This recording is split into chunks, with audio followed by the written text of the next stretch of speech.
To pay with an American Airlines gift card online, follow these simple steps. First, go to the American Airlines website and begin the booking process by selecting your flights.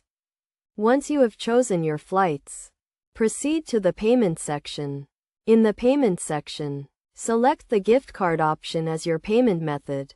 You will then be prompted to enter your gift card number and the card's PIN, which can be found on the back of the card or in the email you received when the card was purchased. Enter the gift card details carefully and make sure to include any dashes or spaces as they appear on the card. If your gift card does not have a PIN, you may need to call American Airlines customer service to assist with the redemption process.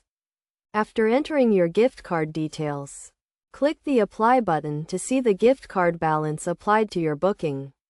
If the gift card balance covers the full cost of the flight, you will not need to enter any additional payment information.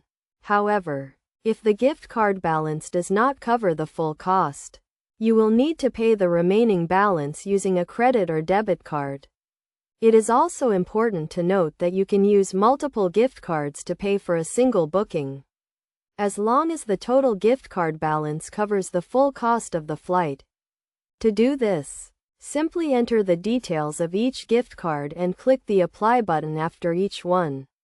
By following these steps, you can easily redeem your American Airlines gift card online and enjoy your flight. It is always a good idea to check the balance of your gift card before attempting to use it, to ensure that you have enough funds to cover the cost of your flight. Additionally, be sure to keep your gift card details safe and secure to avoid any unauthorized use.